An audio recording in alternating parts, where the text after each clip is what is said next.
No longer.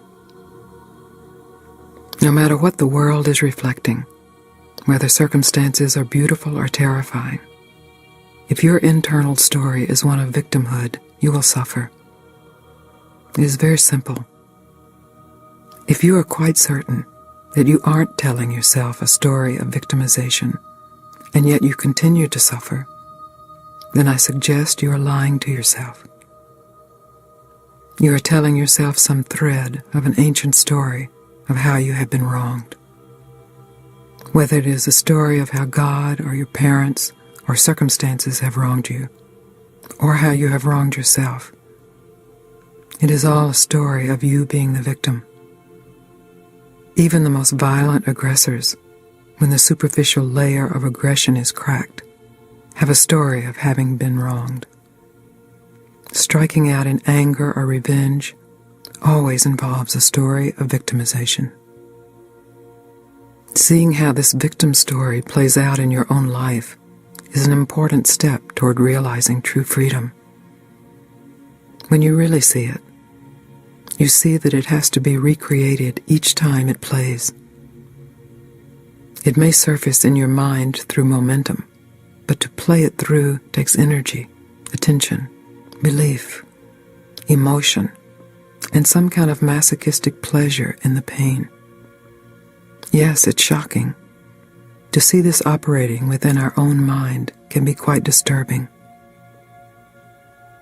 The willingness to realize the truth of yourself, the willingness to be free, is the willingness to no longer be a victim, regardless of pain, circumstances, or the actions of others.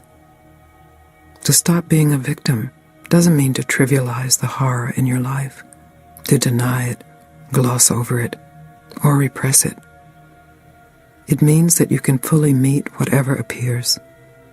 You don't have to hide, run, justify, wail, curse, or moan.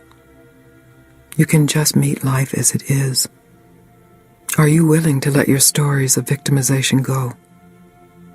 Are you willing to let all of those horrible aggressors go unpunished? At a certain point, you have to be willing to just call it off. Yes, there has been horrible suffering, and you have been on both ends of it. You have perpetuated it, and you have experienced it directed at you. Are you willing to end it? You are free to suffer, and you are free to stop suffering. No one can end it but you. That is where your freedom is. Conscious freedom is the freedom to meet suffering consciously, and then consciously choose to let it go. The bondage is in being unaware of the choice. You can choose to be free, or you can choose to suffer. It is up to you. The power of forgiveness. Everyone has experienced the sweet release of forgiveness, as well as the hard coldness of not forgiving. You know the difference, and you know the investment in the story that keeps the lack of forgiveness in place. You also know the relief when you actually forgive and let go of the burden. Our parents were not perfect. They consciously or unconsciously did things that were harmful to us, as our grandparents did things that were harmful to our parents. Our lovers, our children, our governments, and our competing tribes have harmed us. Now is the time to forgive. Horrible things are continually being done all over the planet, in our own individual minds and in the collective mind. To forgive these horrors does not necessarily mean to forget. You can forgive and let go without forgetting. A huge learning and humbling occurs when you are willing to see the story of humanity in all of its horrors. Yet you can also recognize how much effort is needed to hang on to the story. You can see that all of the effort and attention put into hanging on are actually a meditation on not forgiving. The stories continue to replay, with an obsession over what should have been done or what might be done again. Continuing to replay the story saps your energy. It is exhausting. I honor the need to remember and to witness the horror that has been done and is still being done. But usually we bring to that memory more hatred, suffering, and misery, which ensures even more hatred, suffering, and misery. After the war in Yugoslavia in 1999, I saw a news clip of a home video filmed by a man who said he was making the video so that his children could see what had been done to them, so that they would never forgive or forget. The horrors occurring at that time were themselves in retaliation for what one group of people had previously done to the other. The futility and the waste of this kind of tribal warfare is going on within our own minds as well. I'm not going to let go of what they did to me because it was wrong. Yes, wrongs have been done and are still being done.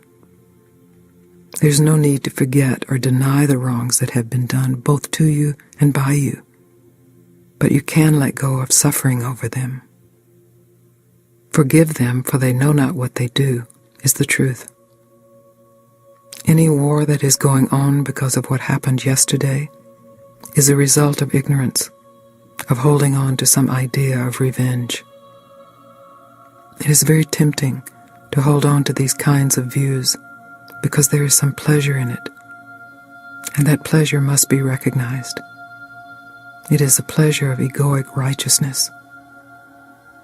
When you are unwilling to forgive, and you are holding on to a story of your suffering and who did it to you, you are cursing them, whether consciously or unconsciously. You must be willing to stop the karma with yourself. Be willing to say, no, this time it goes no further than me. This is the willingness to be at peace. The willingness to forgive is a natural outgrowth of the willingness to be free, and gives you the clarity to recognize the temptation to hold on. Finally, to be able to forgive this whole experience of humanity, with all of its functions, drives, aggressions, and desires, is to recognize what is untouched by any of that, what remains pure, innocent, and free even in the grossest of stories. In our desire to hold on to revenge, we actually keep ourselves from the experience of freedom. As with everything else, in our desire to hold on to one thing, we keep something else away. In the desire to give something, we actually receive. You can inquire directly within, what am I not willing to forgive? As you do this, you find another opportunity to bring to consciousness what has not been consciously seen, what might still be holding your mind in bondage. No effort is needed here, only the willingness to be completely honest. Once you have honestly seen what you are not willing to forgive, you might also find it helpful to ask yourself, what am I willing to forgive? Recognize forgiveness and savor it for a moment. It is important to not force anything, just to welcome all into the heart of consciousness. Can you forgive? Can you accept forgiveness?